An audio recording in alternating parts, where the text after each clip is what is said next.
What's up, everybody? I am your host, a cold-hearted, take-no-shit detective who hates psychology, and that is my co-host, a zombie cop back from the dead, hell-bent on seeking revenge.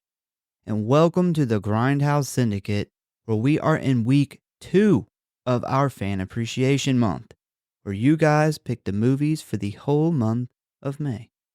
And today's film is a sequel to a film we did a few months back, and it is something that I have been looking forward to since we did that. William Lustig's Maniac Cop 2 from 1990. And this was requested by one of our favorite supporters, Mr. Ted Bow. So thank you for commenting, sharing, and supporting the show. Putting together a 2-hour episode in a matter of a few days is a lot of work, but you guys' interaction and support makes it all worth it, so we appreciate it. Yeah, Ted Bow, big shout out to him. He's great. He's one of the OG supporters.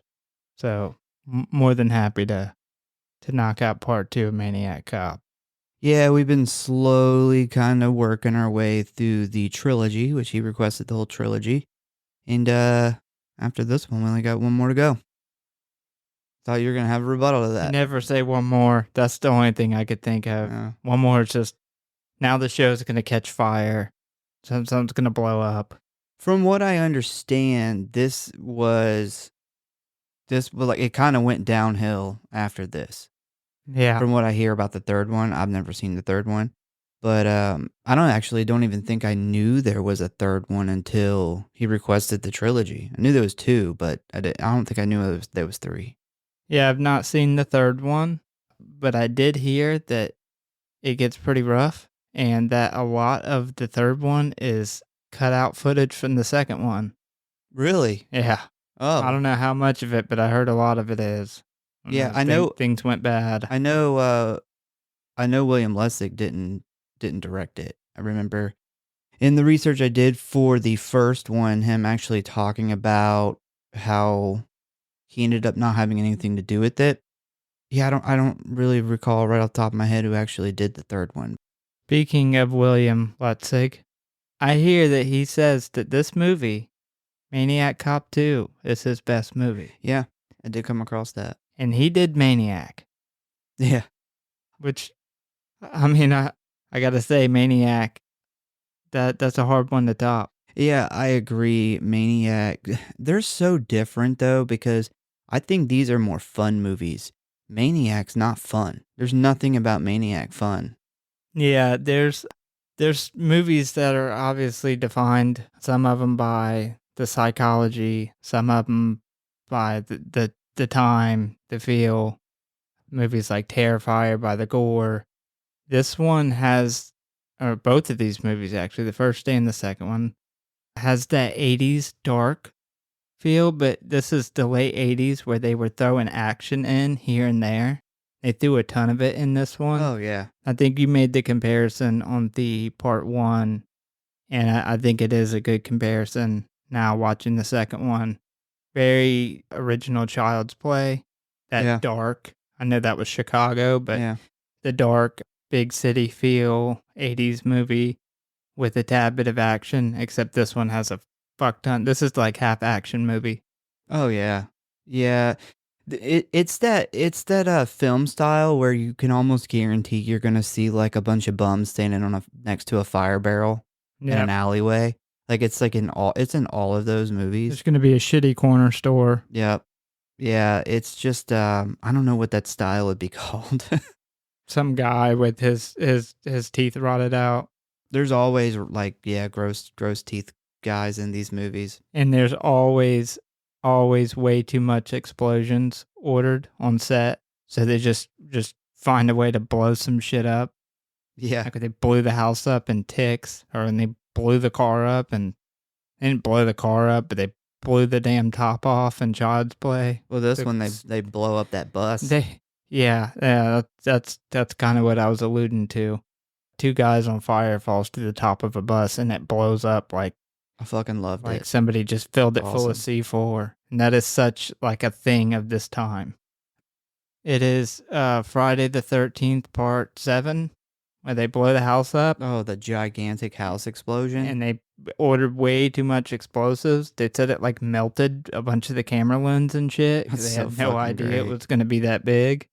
Yeah, this was the late 80s, early 90s. They were just blowing shit up.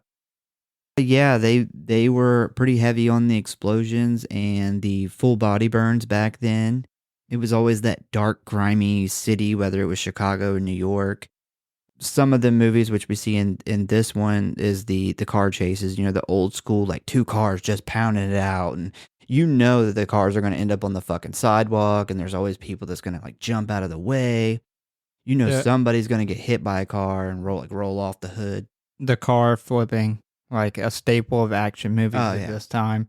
They do the same flip and they build that half ramp and then they hit it with the side of the car to cause it to flip.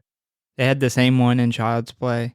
Like a car flip like that. Yeah, with the cop where, he's Yeah. fighting fucking Chucky in the car. They had the same car flip in Maniac Cop 1. They flipped two of them back to back on the same ramp in this movie. They're like, we're going to go so action. We're going to literally flip two cop cars off the same ramp. Big shout out to the guys driving those cars, man. Well, that's what I love about those movies is that was back when you had these hardcore stunt guys doing just crazy shit. Like, if you ever watch interviews with stunt guys, one of them being like Kane Hodder, some of the stuff he talks about, it was just kind of wild back then. And there's actually something that happens in this movie that shows just how wild shit was back then. Yeah, they were very, very quick to, like you mentioned, setting people on fire. That's another part 7. Friday the 13th, part 7. It's like they really figured out like fire retardant suits then. And they're like, let's try them out. Let's see who can be on fire the longest. All right, so let's talk about this thing. But first, if you want to stay up to date on what is going on with us or the show, talk about or submit your movie request, or just say hey, you can always find us at one of our social media accounts or our official website at Grindhouse.Horror.Pod.com, Facebook at the Grindhouse Syndicate Horror Podcast, Instagram at grindhousesyndicate.horror.pod, and many more, which you can find links for in the show notes as always. And please subscribe or follow for alerts on new episodes. And if you really love us and don't want us to have to come back from the dead with zombie skin and to seek revenge on you, give us a review. Maniac Cop 2 is a 1990 American action slasher film directed by William Lustig and written again by Larry Cohen. If you don't know, these are the two who did the original. It is the second installment in the Maniac Cop film series. It stars Robert Davi, Claudia Christian, Michael Lerner, Bruce Campbell, and Robert Zadar, who returns as the Maniac Cop himself, Matt Cordell, an undead police officer turned serial killer who goes on a murder spree following his own murder in prison. Maniac Cop 2 was released direct to video in 1990 and received mixed to positive reviews, with many considering it as an improvement over its predecessor. It was followed by Maniac Cop 3, Badge of Silence. The original studio, Shapiro Glickenhaus Entertainment, declined to make a sequel despite the success of the first film. But luckily, the movie house sales company purchased the rights to make a second film and contacted William Lustig and Larry Cohen to write and direct. Another company, Medusa Entertainment, after seeing considerable success with the UK video rights from the original and believing a sequel would be an even bigger hit for them, pre-bought the UK rights for $400,000 to help finance the film. William Lustig was excited yet nervous to do a sequel, but set out to make Maniac Cop 2 bigger and better than the first film. The budget for Maniac Cop was only $1.3 million. The budget for Maniac Cop 2 was a whopping $4 million. And they put every dime of that extra bit of money in fire and explosives and flipping cars. Yeah, I was reading that they had all this extra money now to do this sequel, and they really took a bunch of the ideas that they came up with for the first one, but they didn't have the money to do, and it became this one. Yeah, I could see that. They definitely also spent a considerable amount of that on blowing something up. Oh, yeah. Lustig was also looking for someone to help create a signature look for his killer, Matt Cordell, so he brought Dean Gates aboard to craft the zombie-like face, making sure to incorporate the wounds we see in the end of the original, because last we saw of Cordell, he had made his way to a watery grave, so the makeup was made to look pruny and grayish green, along with removing his hair and nose, pretty much like he had been in the water for a really long time. Robert Zadar actually hated this makeup because it was so uncomfortable and very hot under the set lights. One day, he began having a breakdown while speaking to Lustig, and Lustig had to promise him an all-expense-paid trip for him and his girlfriend to Hawaii after shooting just to get him to finish the film. Damn, did he got a little bit of diva in him? They had to have him. Yeah. He is this character. Yeah, he had this breakdown and he was like, I'm just going to rip it. I'm just going to rip it off. Like, I can't wear it anymore. And he was like, no, because it takes 2 hours to apply. They were like, yeah, don't do that. And he had to offer him this deal because he just didn't want to do it.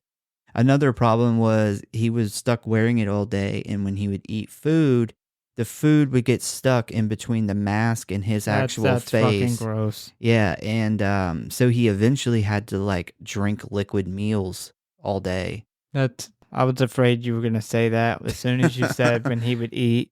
That's disgusting. That's the scariest part of the movie. Thinking now when I rewatched this of the rotting food under his fake face. Yeah, Lustig talked about how, Freddy and Jason and Michael, they all had their signature looks. And if you remember from the last episode, they never could settle on the look of what he should look like. So they kind of hid his face most of the last movie. And when they did show his face, apparently the makeup was not always consistent because they hadn't really decided on anything yet. So when they went into this movie, he was like, we're going to hire like somebody to actually design what the Maniac Cop looks like because I want him to have that signature look. Yeah, well, I think that was a great call. I think that's one of the coolest things about this movie. Oh, he looks badass. He looks fucking awesome. He's actually really scary looking in this movie. Yeah, I would be terrified. For that makeup too, 2 hours to apply isn't really that bad. No. Some of the other movies we've covered, that's 5, 6, 7 hours of sitting in a makeup chair before you even start doing your fucking scenes. I think Freddy's makeup was like at least 4 hours, 4 or 5 hours for him. That's when they got it down good. I would imagine when they first started it took some time. I know Art the Clowns, I don't remember the exact number, but I think they were able to get it down to like 3 or 4 hours, but it initially took a lot longer, and his is a lot more basic. Oh, yeah. This. So in November 1989, shooting began in New York and later moved to Los Angeles, and to no surprise to no one, a lot of the New York scenes didn't have filming permits. New York is apparently very expensive to film in. I thought they were just going to film it in Canada, like they normally do for Toronto. New York. Yeah. No, they actually did it in New York. They filmed all the outside New York scenes in New York. They filmed a lot of the crazy stunt stuff, like the car chases, in New Jersey. And then all of the interior stuff was in Los Angeles. So after filming wrapped, post-production began on February 1990, and the film was released December 13th, 1990. New Line Cinema did offer them a theatrical release in the United States, but Live Home Video offered them a bigger and better offer for home video release. They obviously took Live's offer. Many people, Lustig included, considers this his best film and the favorite of the franchise amongst Maniac Cop fans. Yeah, like I said, Maniac, that's a hard one to top. Yeah, I am gonna go with Maniac. Man, that movie is unsettling. It is. This is fun, but that movie is unsettling, and there's not a lot like it. These movies are more fun. That movie's actually scary. And what makes that movie really scary is that there's really been people out there that are like that. Like just fucking absolutely fucking crazy in the head, but you would never know it. Yeah, we could probably sit and talk about, man, we could do a whole nother episode on Maniac. That was a very interesting movie to cover, and I actually just love talking about it in general. I think that's a hidden gem, in my opinion. So ratings, Rotten Tomatoes, 62%. IMDb, a 5.9 out of 10. Letterboxd, a 3.2 out of 5. And there wasn't an average audience rating on this movie. Oh, I found one. You did? 92%. Damn. Yeah. That's a cult classic right there. Yeah. It's got a cult following. Must have missed it. If you would like to watch this movie, you can currently find it streaming on Xumo Play, Pluto TV, Roku, Crackle, Amazon, Fubo TV, Tubi, Sling TV, Fandango at Home, Redbox, Plex, and AMC and Shudder, all for free. Pretty much everything. You can find it anywhere. I had to take a breath for that one. if you have satellite, you can probably catch it on your satellite. If you have the old antenna with the aluminum foil attached to the end of it, you can probably pick it up. All right, so plot. You ready to jump into it? Yeah, let's do it. So we immediately jump into the ending of the last movie where we see Bruce Campbell's character Jack get kidnapped by our maniac cop Matt Cordell. Teresa Mallory arrives to save him. Cordell attempts to flee after backup arrives. We see Jack jump on the side of the truck trying to stop him, and after trying to fight Jack off, Cordell... I was wondering if you were going to catch that you nope. that you wrote it that way. That's the first time I read that out loud. It's all right, I got a good one in my notes too. Cordell...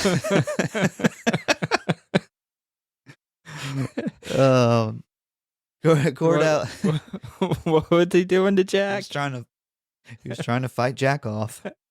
Cordell wrecks the truck into the water by driving off a big-ass pier, which, if you remember, was my favorite part of the movie. Yeah, my big takeaway here is the fucking awesome stuntman. I've forgotten about how fucking great he was. Oh, yeah, it's such an awesome scene. That dude, I'm still super impressed. I'm pretty sure I could watch this 99 times, and every time I watch that scene, I'm like, holy shit, that guy almost died. Yeah, actually... He, literally backflipped off a truck that almost ended up on top of him. Yeah, when I started this movie for the first time, and I seen that, I was like, oh, we're going to get please show the backflip again. And then they did, and I was like, oh, fuck yeah. Yeah, we got to see Cordell beat Jack off, and an awesome recap of one of the coolest stunt scenes I've ever seen. So... Good recap. So Jack gets saved after that backflip turns into a starfish into the water below. We see the truck pulled out of the ocean and surprise, no Matt Cordell. We then see a hand stick up out of the water. Maniac Cop lives. And that is our recap of the ending of the first film. So we pick up right after the first one ends. It is nighttime and we find ourselves at a cop car junkyard. The camera is kind of like panning through all of these like wrecked and damaged police cars when we suddenly stop right in front of a pretty nice looking 1970s police cruiser.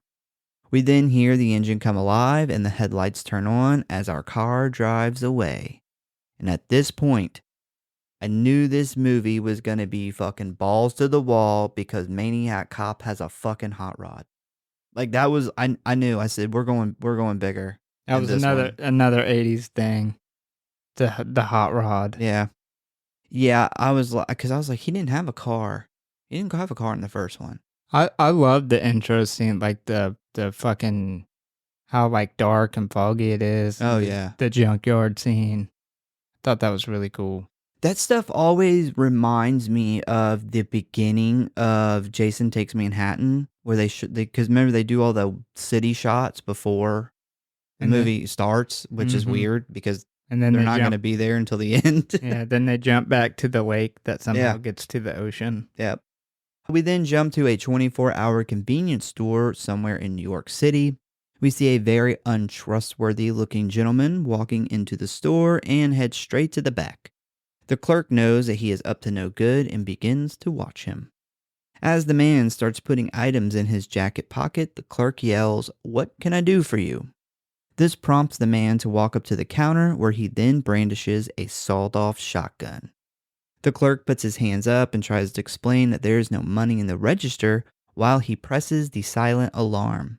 The guy still demands money and then forces the clerk to start scratching off lottery tickets. Man, fuck that sawed-off shotgun. This guy's teeth would have gotten me. It killed me with his I've been breath. like, take everything I got. He's got Mad Thomas teeth. You need all this money to get those fucking teeth fixed. Maybe I know you got some serious dental work issues going on. Maybe that's why he was robbing the store. Pay the dentist. Yeah, he had a toothache.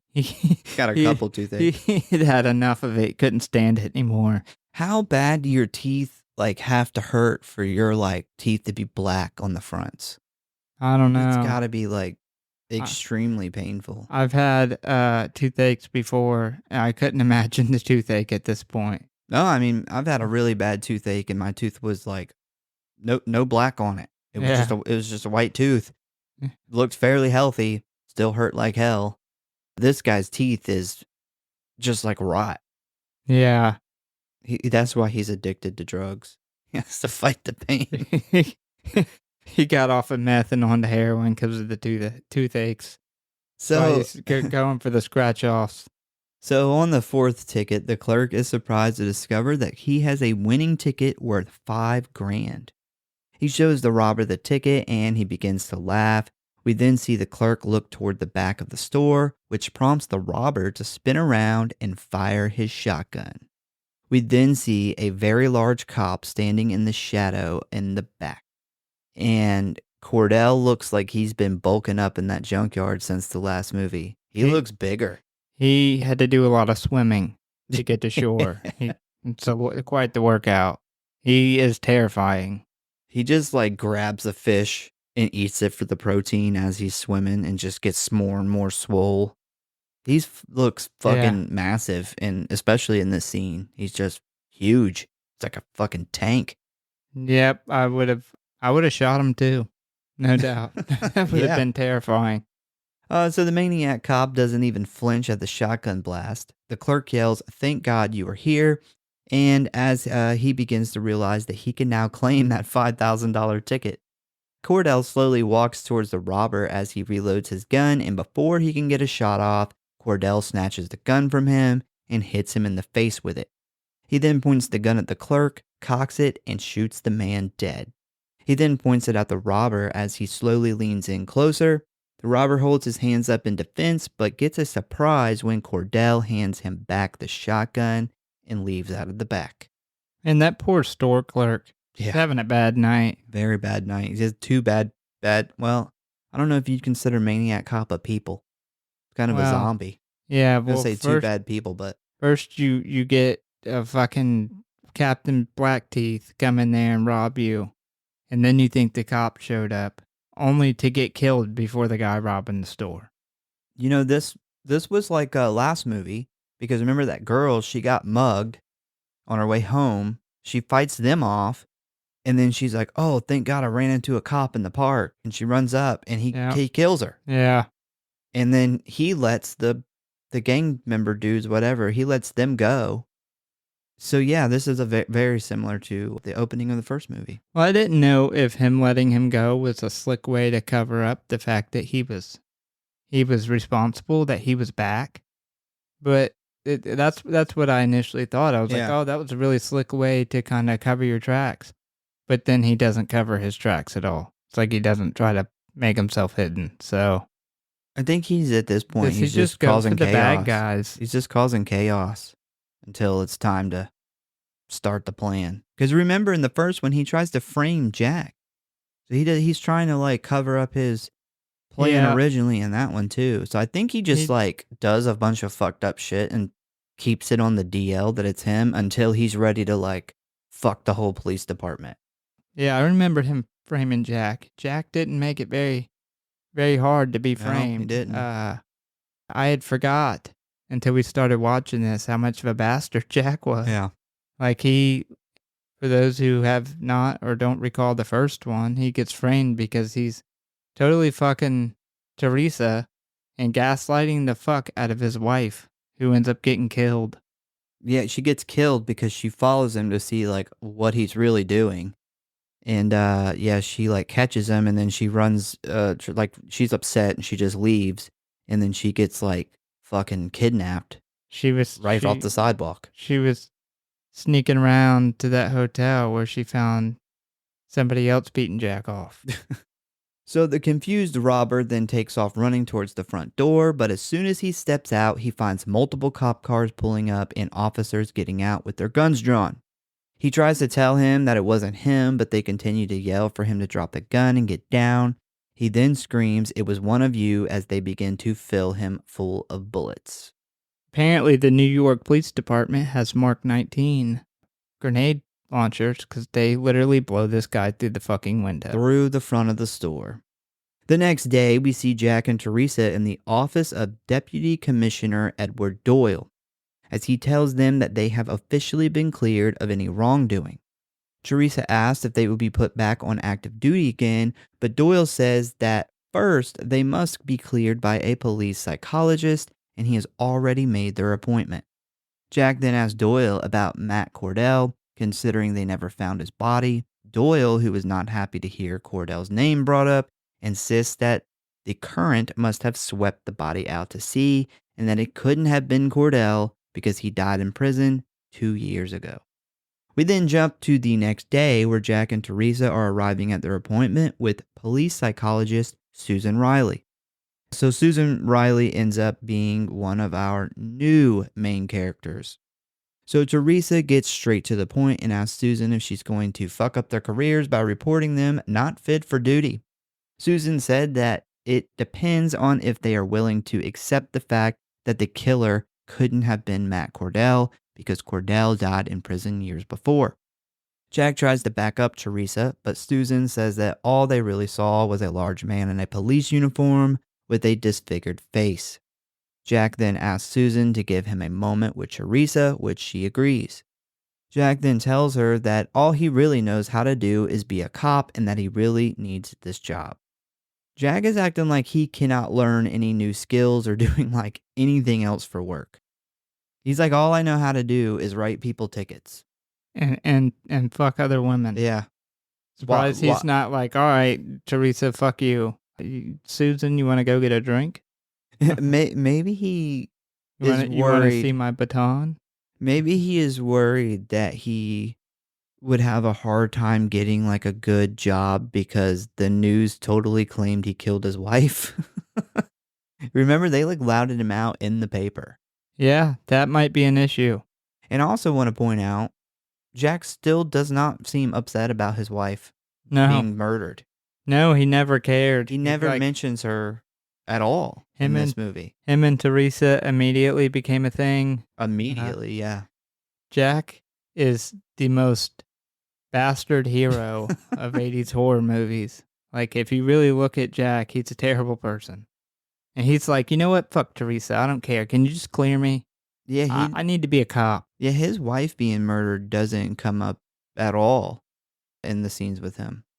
He immediately moved on. Immediately. I think he was moved on before she even died. Yeah, I don't remember the exact conversation of him gaslighting her and them arguing before he left to go fuck Teresa before his wife died in part 1. But I remember it was pretty bad. It was like, he wasn't even like, you know, I'm done with this marriage, fuck you. He was totally stringing her along, but gaslighting the shit out of her. Oh, yeah. So anyway, he needs this job, and does it really even matter if it was Cordell or not? This pisses Teresa off, and she storms out of the room. Susan sits back down, and Jack asks her not to put that in the report, but she plays by the rules because she says, sorry, but she is going to have to give her a negative evaluation. Later that night, we suddenly see a man burst through a window 3 stories above and come crashing down onto a van. He then gets up and immediately gets shot by someone standing in the alleyway. I thought cops were only allowed to shoot you if you pose like a danger to them or like someone else. Not in New York in the 80s and 90s. Like, this guy falls maybe he jumps, don't know, out of a window, lands on a fucking van, and the cop immediately shoots him. Like, how could you even see if he has a weapon? They didn't care. I spotted the gun while he was falling. Yeah. He said this guy was going to follow me and kill me, so I had to shoot him. My life was in danger. This guy's clearly homicidal. He jumped out of the fucking window. What'd you want me to do? He fucking survived. So the camera then pans around to reveal a middle-aged man in a trench coat and hat holding a gun. 2 officers run up behind him and shout, "McKinney, are you okay?" So now we have met another one of our new main characters. He's he's emotionally dead inside, and he's a cop down to his bones. Yeah, this is your typical late 80s, early 90s badass, bad cop. You can tell this guy loves killing people. He talks about it I in know. this movie. He gets a hard on. He's like, that guy jumped out of that window and fell on his gun, and it went off into his head. He deserved it. He stole candy from that store, and he deserved to go down before the lawyers somehow get him out of it. Yeah. This guy Goddamn hates lawyers, too. He does. He fucking hates He lawyers. does this like whole thing at the end of the movie. He's like, every time I pull the trigger, it's I for come. justice. I come all over justice. But McKinney says he's never been better because it's a good example. He just killed a guy. Are you okay? He's like, I've never felt better. Yeah, Felt 2 years younger. Gonna sleep good tonight. But he's never felt better because he's never more happier than when he shoots an unarmed man. He said, make sure you plant that gun on him. The patrol officers run over to the guy as McKinney walks away, leaving these 2 doofuses to deal with the aftermath of a civilian shooting. It's too much paperwork, man. I'm out of here. I do the killing, you do the paperwork. If the camel from Camel Cool Cigarettes was a person, this would be him. If he was a cop. If he was real and a cop, he would be this guy. It kind of looks like him. Oh, man. So the next day, we see the He smokes camels for sure. Yeah. You know he does. Oh, yeah. Oh, man. He's like, the only thing cooler than me is Camel Cool. So the next day, we see Detective McKinney arrive at Susan's office to discuss the shooting. As soon as I seen this, I was like, this isn't going to go well. He tries to hit on her immediately, but it lands pretty flat. She tries to talk about the shooting, but McKinney just kind of blows it off and says that he feels great about what he did, and he's just here because he has to be. He then gets up to leave when Susan then asks him about his former partner, who killed himself. She claims that he had called her asking for help a few days before until someone talked him into canceling their meeting. You can tell that this is a touchy subject with McKinney and doesn't really offer her any answers on the subject. She tries to press him about it, but he then tells her that she doesn't know anything about the situation and storms out of her office. Later that night, we see Jack leaving for work and heading to a newspaper stand to buy a paper. He starts talking to his blind friend Harry, who runs the stand, who tells him his picture is in the paper. By the way, Harry here is actually played by James Earl Jones's real-life father.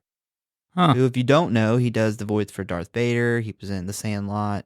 James Earl Jones, not his father. Yeah, not his Just father. To clear that up for people. But this was his dad, and they both play blind people in movies. Oh my god! How about that? That's where James Earl Jones. That's where he learned to play. He learned to play how to be a blind man. He's like, Dad, I got this. I got this role. Oh man, learned from the best. He said, well, first you got to do, son, is you got to not stare at the person you're talking to. But while Jack is talking to Harry, we get a shot of Cordell and his dagger nightstick walking down the sidewalk. Jack tells Harry that he likes the paper so much he would like to buy a dozen of them. Jack then opens the paper to read it when suddenly we see Cordell's dagger pierce Jack's chest from behind. Harry hears this and begins yelling for Jack. He then goes to grab him, but ends up grabbing Cordell's hand for a brief moment. Jack then falls to the ground as Harry yells for a police officer. Next, we jump on over to the medical examiner's office, where we see the medical examiner from the last movie, and he cut his mullet off. God damn. See, We talked about that. Yeah, We he's did a whole mulletless thing. now, yeah. He looks like a fucking doctor now. He looks like an actual real doctor. Which, if you don't know, is he is a real life doctor. He was William Lustig's personal doctor. Yeah. Should have left the mullet. It was really cool. How you going to be a doctor to the stars without a mullet? It was really cool for them to sneak him in there, though, for a little cameo. Yeah. I'm going to be honest. I didn't know it was the same doctor. Because of the mullet. It's the mullet. It looks different. But we see McKinney walk in with Teresa, who is there to identify Jack's body. McKinney then starts asking Teresa the usual cop questions. Where were you? Did you and Jack have an argument at Susan's office? Basically, kind of accusing her. Well, this pisses Teresa off, and she tells him to go ask Commissioner Doyle who killed Jack. Teresa storms out, and we see McKinney walk into another room where Commissioner Doyle and Susan are sitting listening to a wire McKinney is wearing under his shirt. McKinney then starts complaining about the wire, but Doyle explains that they are just trying to keep Teresa under control so she doesn't go to the press. We then see a cop begin hooking up a car on a tow truck. Since when did cops drive tow trucks? I've never seen or heard of a police force with their own tow truck, and like a cop gets stuck doing the tow truck job. They have Mark 19s, so I'm sure they can afford some tow trucks. Yeah, that's just, I don't know. I don't know if that's a real life thing, if that was a thing back then. I don't know. I never heard of that. I thought that was weird. Once I realized like what I was watching, I was like, what the fuck? Like a cop is towing his car? Like personally hooking his car up? Yeah. So the scene before this, did you catch Detective McKinney talking about why he doesn't like therapists? Yeah, his wife seen one and then ended up fucking him. And he's like, leaving. I know I'm not the hardest guy to live with. I'm like, dude, living with this guy would be a nightmare. This guy beats his wife for sure. Like he makes and then blames it on the job. Yeah. It's the job, Carol. It's the goddamn stress of the job. Can't help it. He is totally one to blame a doctor for his divorce. Oh man, he comes home and beats the shit out of her, and he's like, I can't help it, man. We caught this crook and some fucking lawyer got him off before I can even turn in the paperwork. It's like, but honey, didn't you say you were at a car accident with a kid tonight? Yeah, but I'm fine. I'll sleep fine with that. Yeah. I don't care about seeing that. Dead bodies and shooting like unarmed people. That kid was nothing but a potential criminal. So yeah, the cop is like hooking up this guy's car, and the owner of the car runs out to protest the tow and claims that he was just coming to move the car. The cop's not buying it and tells him basically, too bad. This causes the guy to start going off on the cop. The cop then stands up and begins taunting the guy about his car being stripped at the impound, when suddenly we see him struck in the back of the head from behind. The dead cop is then placed on the hook located on the back of the tow truck. We then see someone get into the truck and drive away with the dead cop's body just hanging from the hook in the back. Which was fucking awesome. It was fucking awesome, and it's fucking ballsy to drive around the city with a dead cop's body on display. It's a dead cop driving around with the dead cop on display. That's good shit. Should have been on the fucking cover of the VHS. Oh, man, that's a good point. One of these dead cops, only one of them's going to survive this tow ride. Dude, what about the guy getting a ticket? He's so happy to get to rip this ticket up. Like, this guy hates cops. Oh, yeah. Like, he literally, like, he's startled at first, and then he drives off with the body, and he starts ripping the ticket up, and he has, like, the biggest grin on his face.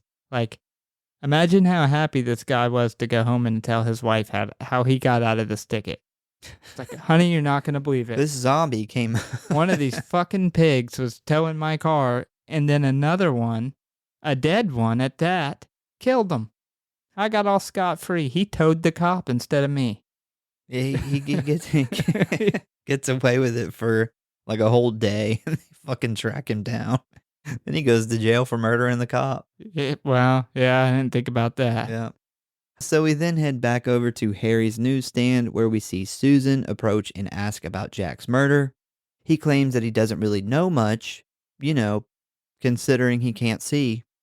She then asked him if he touched the killer, which is a really weird question to ask. Did you feel what his face looked like? Sir, I know you're blind, but did you feel facial features? Yeah, she's like, did you happen to touch him? Like, Did you what? did you beat Jack off before he got stabbed? So he says that, you know what? I actually did touch him. What a coincidence. He states that he recognized the feeling of cold, dead flesh from his time in the war. We then see Susan head on over to Teresa's place where she finds her packing a suitcase. She tells her that she is beginning to believe Teresa about Cordell, and she has been researching his background. Teresa, who is in a hurry to leave, quickly tells her that if she wants to know more info, just tune in to the television show Criminals at Large tonight. Teresa says that she is on her way to the studio now and she plans to tell the public about Cordell. Susan tries to talk her out of it, claiming no one will believe her, but Teresa invites her to come along and back up her story. After a bit of hesitation, Susan agrees. Man, I didn't realize until this scene how good looking Susan is. She is attractive. Like, yeah, the girl they got to play her is really, really, really good looking. Well, I will tell you that she was a nightmare on set. Yeah. That's it. She showed up to like get one of the strippers' jobs. She was a fairly well-known actress at the time, but she really needed the money, so she took this job, and she didn't want to be there, and made everybody's life suck. Two people that absolutely just they couldn't stand each other, so her and director William Lustig did not get along, and the guy who plays Detective Camel Cool, they fucking hated each other. And I'm going to tell you a story later on that's pretty fucked up, but then I'm going to tell you something that he said that was really fucked up. Yeah, generally, if you're a pain in the ass on set, you don't get along with the director too well. Directors generally don't like that. But rule of thumb, if you take a job because you really need the money, you probably shouldn't be a pain in the ass at the job. She actually measured her trailer and then measured her co-star's trailer and actually complained that the guy who plays the detective, his trailer was like 10 feet bigger than hers. Wonder how much bigger Bruce Campbell's trailer was then. Yeah. Well, I don't know, because the guy who played the detective, actually, he was a big actor. He had just done a 007 movie. He did an Arnold Schwarzenegger movie, and he did Die Hard. And so the whole reason that he ended up being in this movie was because William Lustig was trying to get some financing, some extra money for the movie, and some investors asked him, well, who do you got that's like big that's going to star in it? And he actually named this guy who had just done these 3 huge movies, big, like, huge budget AAA movies. And they were like, oh, man, that's awesome that he's in it, and here's the money. So then he immediately had to get a hold of this guy because, he'd already lied and said that he was going to be in the movie. So he's like, I got to try to get him to be in the movie. And the guy actually was familiar with William Lustig's work and was like, I would love to do a movie with you, but does it have to be Maniac Cop 2?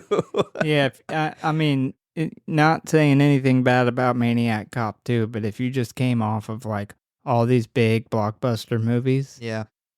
that's why his trailer was bigger. Yeah. Apparently. Yeah. So, that was why I kind of told that story. It's Was like, it look- makes more sense. He's a way bigger actor than she was.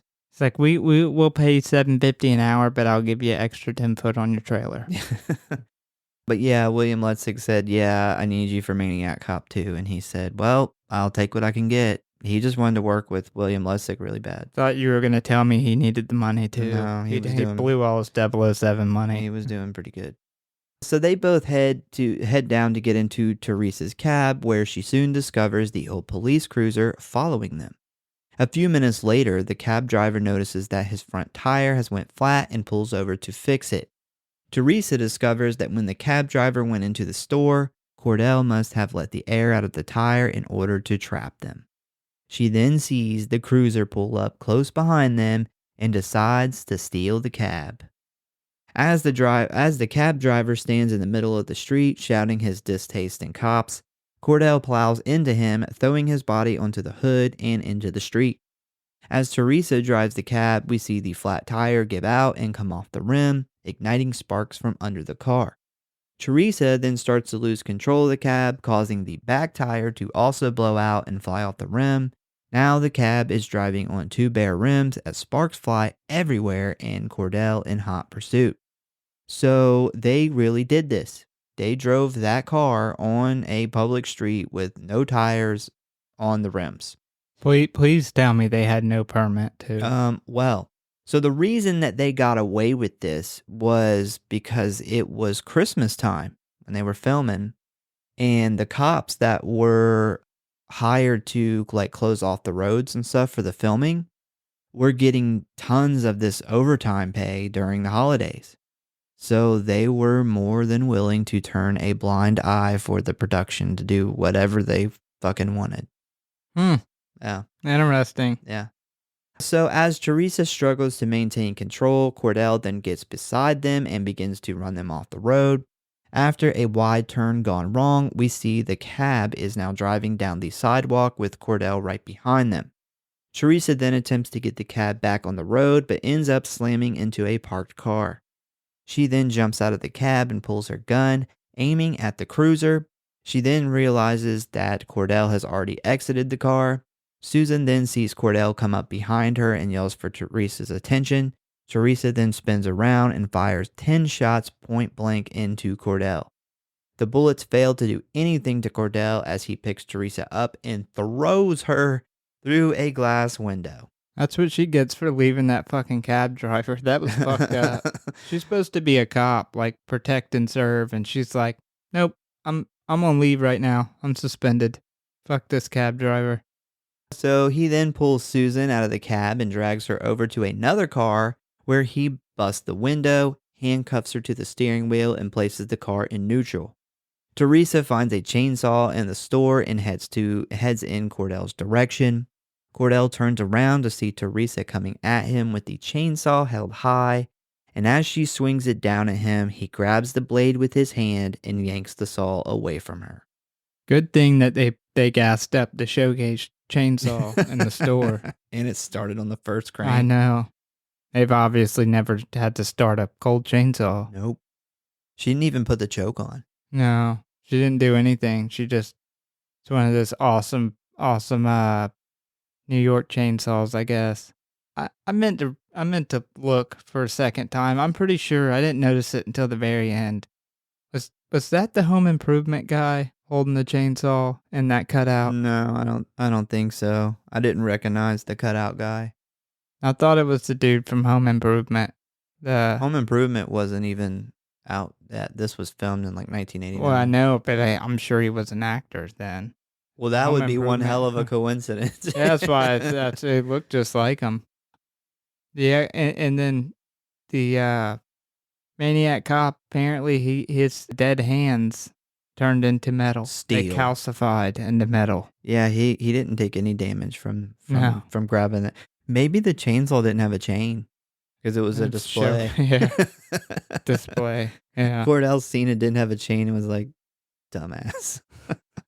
She was so confused before she died. I mean, like, what? If you're not familiar with chainsaws, you probably don't realize that you could take the chain off. And, you probably don't even look to see if there's a chain on it. You just see the big long part of it and you just assume that's the blade. He then wraps both his hands around her neck, and as she screams, he violently snaps her neck. The car Susan is handcuffed to begins to roll down the street, pulling Susan with it. As the car picks up speed, we see Susan, who is still on the outside of the car, begin being dragged next to it. At one point, the fucking car goes airborne with Susan still hanging off the side of it. Yeah, she would have been fucked up. This is This is wild. this is the longest or the biggest hill in New York too. I'm like, Yeah, this is like a San is Francisco. there hills like this in New York City? I don't think so. Yeah, this is definitely more like a San Francisco hill. I mean, she's going for a couple minutes, and I was so stoked when she goes airborne in this car, and I'm like, man, this is gonna be like one of the coolest kills ever. And then she lives through it, which was very sad. Yeah, I feel like they were like, we got that 4 mil. Let's fucking go wild. Like, we're gonna strap a woman to the outside of a car and let it roll down a hill. Imagine the stunt man or woman that had to hang on to the fucking outside of a car. Yeah, that's what I'm dragging. saying, man. They just did fucking. It was like there was no like safety regulation or something back then. Somewhere there's a woman out there missing her bottom half of her legs because of the scene. A lot of leg dragging in the scene. Yeah, I was just so disappointed because I'm like, this is going to be one of the greatest kills of the series. It has to be. Like, they're going to have this bitch, like, dragging and, like, dragged straight into, like, a box truck or something. And then she, unfortunately, climbs in, which seemed like the smart thing to do. As soon as it started rolling, when I got past my confusion of how the car was moving, because you can't tell they're on a hill, I'm like, why does she not jump in the car? Jump in the car. So the whole reason that this even exists is because William Lustig went to go see, I want to say it was like some kind of Jackie Chan, like fighting movie. And he sees somebody get handcuffed to a car like this, and then they put it in neutral and it starts rolling. And he was like, no way, they're going to go there. Like, they're going to like have this car just like out of control with this person stuck on the side of it. And then that doesn't happen. Like, the person gets out of it. And he was like, oh no. That's me. That's me watching this movie. I'm like, oh no. Yeah, so he was like, oh, we're going to do that. We're going to do it, but she's going to get out of it too. Yeah, I mean, it's better. I guess better. He was watching that new 007 that Camel Cool was in. Yeah. Camel Cool McKinney. So Susan tries to break free, but realizes that she can't. Then the car begins to kind of like ping pong off of walls and other cars and all kinds of stuff. Susan then attempts to climb into the window of the car, which, like we said, I would have done that pretty much immediately. It takes her a while, but she does finally get in, and once behind the wheel, she immediately has to swerve an oncoming car. This causes her to wreck into a construction site where she hits a stack of cinder blocks, causing the car to roll over. So essentially, this car bombs this hill for 3 minutes, doesn't crash into anything significant, and the second she starts driving it, she wrecks the motherfucker. Yeah, you should have just let it drive itself, and maybe it would have found its way to a parking spot. I don't know. All right, so this scene becomes a big problem for the production. So Claudia Christian, who plays Susan, actually did some of the stunt work for the scene. Pretty much just the parts where you see her face. Where she's not being dragged? Yeah. Well, the car, it's hard to explain exactly. She did get dragged in some way, parts of the scene, because of what I'm about to tell you. So when she gets done with the scene, a stream of blood begins to run down her leg. They ended up taking her to the hospital, where it was discovered that she had been 4 months pregnant and had suffered a miscarriage from the stunt. Oh, fuck. Yeah. So if that wasn't bad enough, she didn't tell the production that she was pregnant. She hid it because she really knew she was pregnant. Yes, she really needed the money. Oh. And did not inform the production that she was pregnant. And the reason like this is kind of a big deal is because they actually, like, they sent her the script and she knew what she was being asked to do. So, really, like, the production didn't know. That was kind of on her. Yeah, this is a big deal because you even did the scene knowing you were pregnant. Like, she could have lied to him and said, when I got the script, I didn't know I was pregnant or something. But why would you go through with doing a stunt why you knew you were pregnant. Like that's Yeah, especially at 4 months pregnant. that's all. I mean, if she would have told them like right when they went to film the scene and said, "Hey, sorry, I didn't know I was pregnant when I got the script," they weren't gonna fire her. I mean, I assume that they were probably already into the movie. I'm sure they didn't film this stunt scene. That's the first scene of the movie. So yeah, that's awful. What an awful person. I hate to say that, but that's Well, super shitty. So this caused the production to lose their insurance, which in turn halted production on the film. In order to resume filming, they either had to replace Christian or get her to sign paperwork agreeing not to sue the production. The film had already been mostly shot, so they couldn't replace her, so they then had to convince her legal team to sign the paperwork, basically, that she would not come after them. They also had to get a whole new insurance policy from a whole nother company. This whole situation cost the production an estimated $200,000 and obviously even worse, the life of an unborn baby. Yeah, that's awful. That's a really shitty thing to do, and I'm surprised it wasn't more than 200,000. As somebody who knows insurance, I figured a That was policy back in like the that 80s. for a movie like this would have been even higher. So, remember I told you I was going to tell you something pretty fucked up that that detective cool guy says? So when she comes back finally to the production, he says, "Well, that makes sense why you're such a hormonal bitch." Damn. Damn. God damn. Yeah, that's you know what though? I wouldn't have had any respect for her after that. I mean, like needing the money is a great excuse for a lot of That things was Bruce Campbell's excuse for why he did the first one. because he needed the money. Yeah. Yeah, but he wasn't pregnant, thank God. But yeah, it's a good excuse for a lot of things. Not doing crazy stunts while you're 4 months pregnant. Yeah, so as Susan comes to, she sees the hand of a cop reaching for her head, and as she looks up, she sees that it is just a regular officer attempting to help her.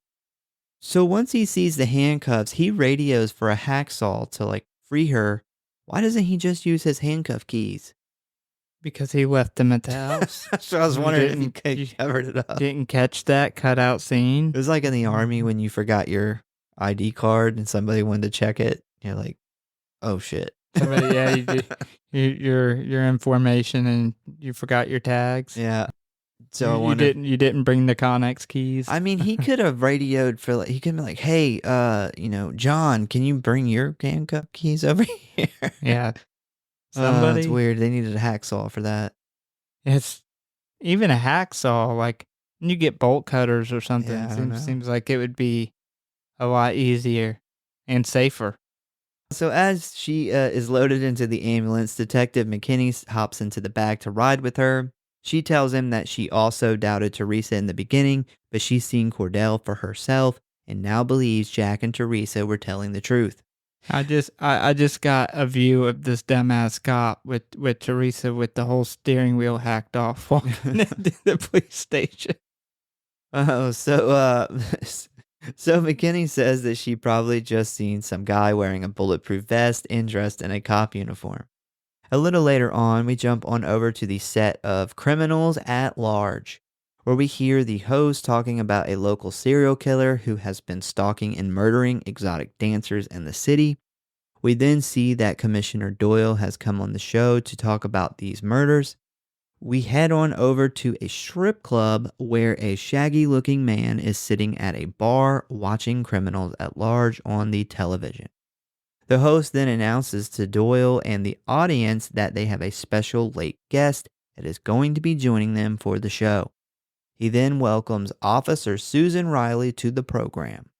Susan sits next to an irritated Doyle and claims that the murders of these women is a very important issue, but she is here tonight to inform everyone about another set of murders that the police have been covering up. Man, hats off to the producer of this show.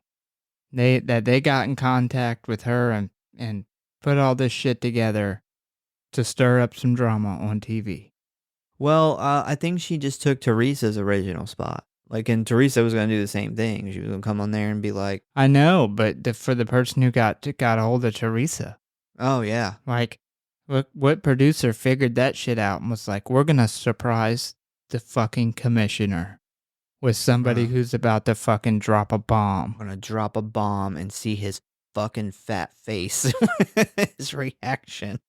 Yeah, he's awful. I think the first scene we see of him is like commenting on how nice some dead chick, one of the dead strippers, like naked body. You remember that by the doctor? Yeah, that was him. Yeah, I didn't realize that was he him. likes him cold. He likes him cold and unconscious. So Doyle downplays this as nonsense, but Susan cuts him off to announce that the Maniac Cop didn't drown in the river as reported. Doyle interjects with the fact that he believes the murders that Susan is referring to are nothing more than copycat killings imitating the Maniac Cop.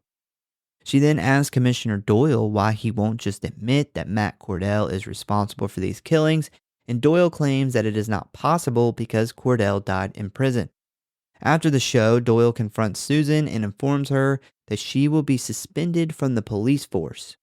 She responds by telling him that Teresa is now dead because she knew the truth and that soon Cordell will be paying him a visit as well. Back in the strip club, we hear the announcer introduce a new exotic dancer named Cheryl to the stage. We see the shaggy, unkept man that's been sitting at the bar watching her. Cheryl must have really caught his eye because he quickly walks over to the stage when she starts dancing. He holds up a big fat $20 bill and she sees it and begins to dance on over to him.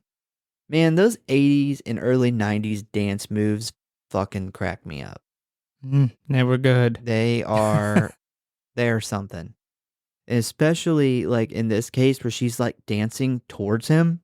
That's always just weird when you're walking and dancing at the same time. She's a stripper. It's not like she could just stroll on out, stop dancing and just walk over there and take his money. No, I mean, I totally get it, but they're just so 80s. I think it's the music. And the music's bad just too. Awful. So she's you backtrack some Deftones behind that, it might not look so bad. We'll have to try that. This guy's he's praying to her like she's Mother Teresa. And instantly you can tell this guy kills strippers. He at least stalks them. If you were a cop in this strip club, you would instantly know this is the guy killing strippers. They gotta watch. So she dances right in front of him for a moment when he then slips the 20 into her underwear. She then undoes her top to reveal her breasts and then walks away, tossing her top in the shaggy man's face. And he's in love. Himself. Yeah, he's in love. You can see it in his eyes. So and covering the front of his pants. Next, we see Cheryl at home in her cramped apartment. She appears to be on the phone with her mother, and she's not telling her mom the truth about her living situation or what she does for a living. After the phone call, Cheryl hears pounding on the door. She tries to ask who it is, but receives no answer. After a few seconds, the pounding becomes louder and more aggressive. Cheryl jumps back from the door and calls down to the front desk. The manager of the complex argues with her about calling the police before hanging up on her. Did you hear what he was saying to her? Yeah, he's basically well, you're a stripper, so. Yeah, at first he's he will go away, and then he says, what do you expect in your line of work? Yeah, that's messed up. And my theory is the guy working downstairs is the real stripper killer. He's the real guy. He's at least getting paid off to just what an awful everybody around there obviously knows that these strippers are coming up dead. He knows she's a stripper and she's freaking out. Somebody's trying to break in. He's like, oh, fuck that bitch. That's what she gets. She makes triple the money I make. Yeah, there was some kind of hate. I mean, it probably still is around, but especially back then where there was these men that just hated women who were willing to use their body for money. And now all those men's sons are paying for their daughter's OnlyFans. Yep, the circle of life. So the door suddenly goes silent and Cheryl begins to slowly walk towards it. Then, out of nowhere, the shaggy man bursts through her window and tackles her to the ground. The man places his knees on her arms, pinning her to the floor. He lets out a shriek of excitement before telling her that he has been watching her and he thinks that she has been asking for it. She tries to tell him that the police are on their way, but he claims to not care about the authorities and it won't take long anyway. She then comes to the conclusion that this is the guy who has been killing all the attractive dancers. He tells her that she is good enough to be in a Broadway play, but instead she is dancing like a whore. He then places his hands around her neck and begins choking her. A few seconds in and we see an arm punch through the door and unlock it. Once the door opens, Cordell walks in and the shaggy man jumps up and retreats to the corner of the room as Cordell goes straight for Cheryl's neck. He's like, I gotta show you how strangling is really done. He's like, I claimed her. She's mine. I seen her first. This poor girl's getting strangled by the serial killer, and then this like Other motherfucker that's like literally probably 150 pounds and a foot taller breaks in the door, and this like first thing he does is start strangling her. And he's dressed like a cop. She's like, oh, thank God. And then the cop starts killing her. No, I actually thought that. That was my thought when he punched through the door. I'm like, she's going to think it's a cop and be excited. No, she's seen his face. Like, she immediately freaks out. Like, I'm pretty sure missing his nose and shit. his face scared her more than the serial killer that was in the process of trying to strangle her to death. And this is where the movie starts to lose me. Really? Yeah. Not the whole movie, just some of the decision making. I really liked the addition of the serial killer. And I'm going to tell you something later that fucking is so awesome. Really cool. It involves this serial killer though. Well, I think it's as awesome as you because You will. I didn't mind the serial killer, but everything that happens right after this of these two kind of teaming up. Like, this guy was supposed to be like a really good cop that was framed and ended up being murdered in prison. And now he's like hanging out with awful fucking, an awful gross crazy guy who's murdering strippers. Like, that's his buddy now. Like, Jason Voorhees doesn't become buddies with somebody. Like, how off would that be if Jason was like, there was another serial killer in Friday the 13th, and Jason went back to his apartment and checked up. Well, his cabin. I'm going to shed light on it where it's going to make sense later. Well, they should have put whatever you're going to say in the movie. We'll talk about it. So just as he starts strangling her, two police officers arrive in the doorway. They pull their clubs and run at Cordell, but he easily ragdolls both of them across the room. He then grabs the shaggy man and directs him out of the broken window. Cheryl cries in the corner as both men disappear up the fire escape. Once they make it to the roof, Shaggy Man, who we now know is Stephen Turkel, the serial murderer preying on strippers throughout the city, tells Cordell that he knows who he is, that he heard all about him during Susan's appearance on TV. He tells Cordell that he has an apartment that's nice and quiet that they could hide out in. He also feels the need to inform Cordell that he isn't gay, which I feel like he would already know that considering he's an undead zombie with rotting skin and old wounds covering his face. I don't know. This guy might be a little gay. Yeah. He's kind of. I'm pretty sure he wants to fuck this dead cop. Yep. And anytime you have to point out that I'm not gay, by the way, you're crossing a line. It's like the whole no homo thing that people started saying. Like, if you have to, if you have to indicate to another man, by the way, I know I'm unzipping your pants, but I'm not gay. Not gay. This isn't gay. Just checking the size of your underwear, man. Once they arrive at Turkel's underground dungeon apartment, He properly introduces himself to Cordell and shows off his photo collection of girls he has murdered. He then tells Cordell to take a seat and relax. Turkel then pulls a chair up and opens a bottle of whiskey as he begins to gush all over Cordell's reputation as a murderer. This just reminds me of Cartman and Butters. So I'm not Turkel is Butters, I assume. So Turkel's like dressed in his like Professor Chaos aluminum foil outfit. I am the murderer of women. Turkel then asks if Cordell can write down his name, but instead he opens his mouth to barely speak the name Cordell. And this is the first time we have ever heard Maniac Cop speak.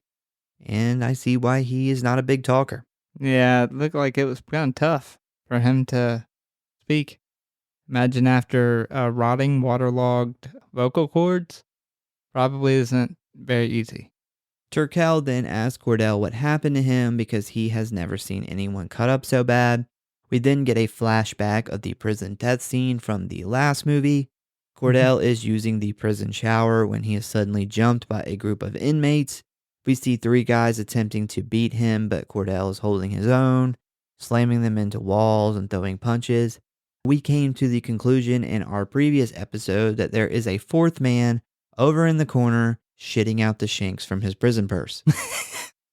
Forgot about that. Yeah. Oh, that was the best part of last episode. Yeah, huh? and so the evidence backs this theory because we then see out of nowhere the 3 men start to stab Cordell viciously with the prison shanks that they did not have before. Cordell finally gives up as he slides down the ground, bleeding heavily, and the men then begin stabbing him in the face until he is dead. So I learned in this scene that the word shanking is not an actual word according to spell check. So after 3 very annoyed attempts at fixing it, my notes just say the spanking in the shower scene. But I'm not gay. No homo. I put these shanks in my ass because It's for business, not for pleasure. Yeah, it's a business thing. I love this scene. I also... Despite a naked man in the shower, just no homo, as they would say. I'm not gay, but this scene's awesome. I will say, too, that the 4th person with the shanks in his butt, that all gets supported again later on because when he goes in to get the revenge on these guys at the end, he kills 4 of them, not 3. So there was another guy. One of them has, hopefully his ass is healed up. Because remember, this takes place right, this is probably... He had the probably Molotov cocktail in his ass. He's like, you know how long I've had that fruit fermenting up there? Yeah, they were like... so long to make that much alcohol in prison. It's like, I knew Cordell was coming to get us. What do you got in your ass for defense? It's like, well, I've been hiding a Molotov cocktail in there for months. He pulls out like three more shanks, and he's like, I got these shanks, but I don't think it's going to do it this time. He looks a lot bigger. Oh, man. Out comes a bottle. Yeah. Where'd he get a glass bottle from? Oh, man. So the next day... I hope he at least needed help getting that out. Probably not. The next day at the police station, Susan and McKinney are brought in and introduced to last night's victim, Cheryl. This unnamed detective, who's not really important enough to look up his name, explains that she was attacked last night by the serial killer and she's willing to help identify him. Man, I can smell the Marlboro and the strip club in this scene. So the plan is for Cheryl, Detective Charlie Nobody. Shout out to the Rosemary's Baby episode where Guy called Dr. Charlie Nobody.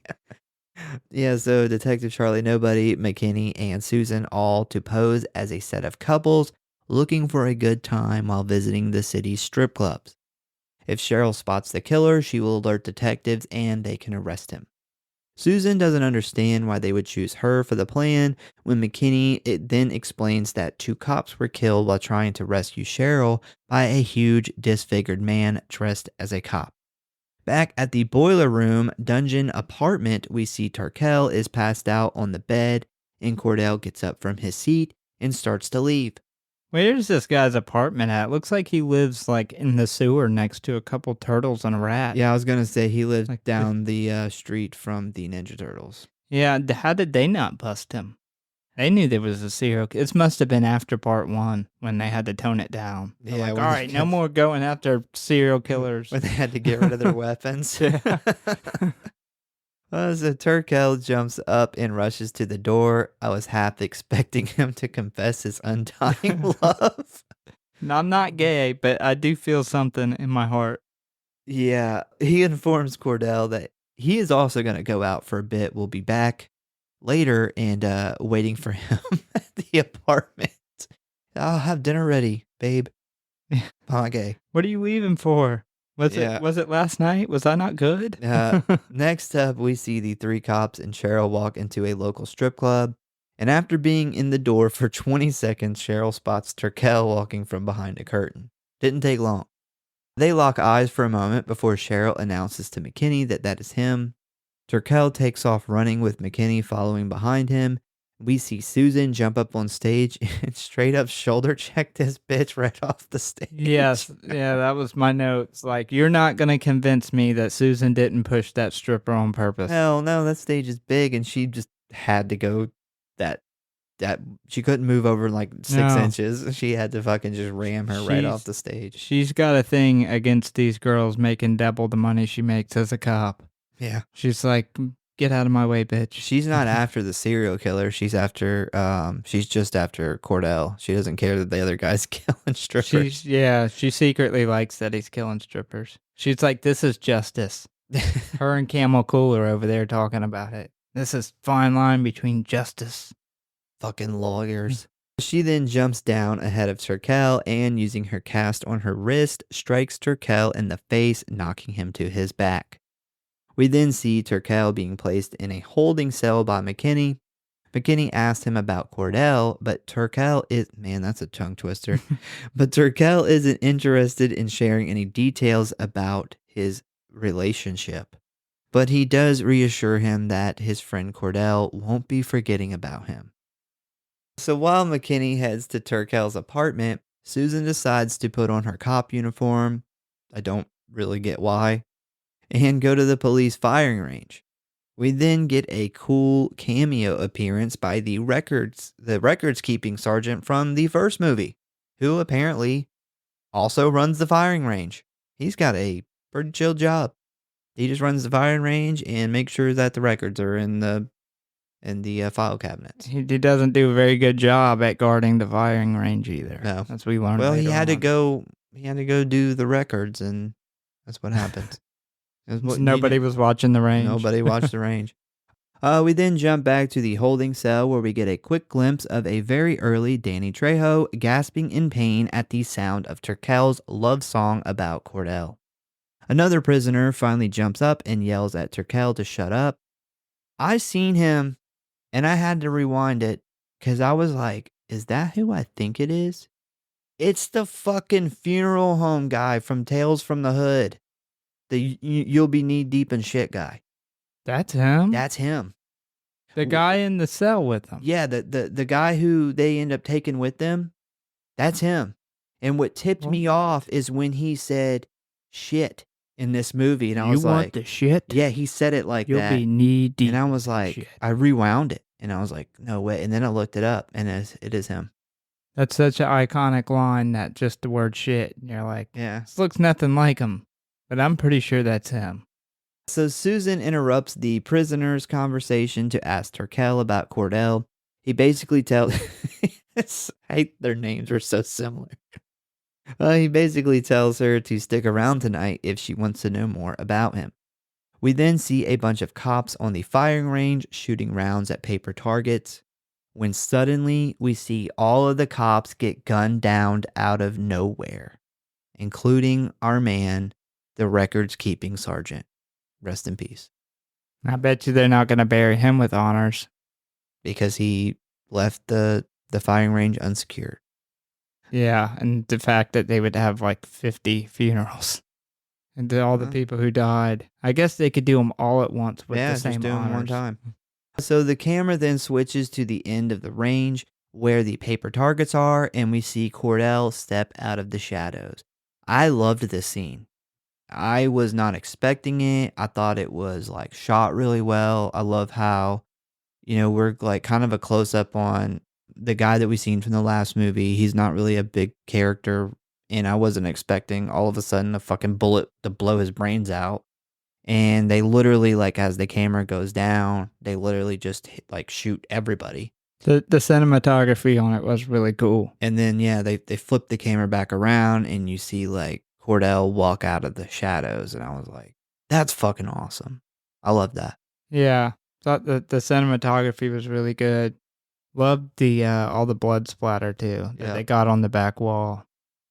So Cordell then walks over to the dead bodies and picks up one of the cops' machine gun. We then see Cordell begin to walk casually through the police station, gunning down any cop he comes across. This is also our first time getting some kind of lit up shots of Maniac Cop's mangled zombie face. And it's great. It is. Cordell then bursts through the door to the main office area in the station and begins firing rounds at every cop in his view. Many other officers begin to return fire, but none of their rounds have any effect on Cordell. Cordell then walks right through the police commander's door like a boss, grabs him by the jacket, and throws him through like 5 fucking walls. Bro, this is a Jason Voorhees level throw right here. Yeah.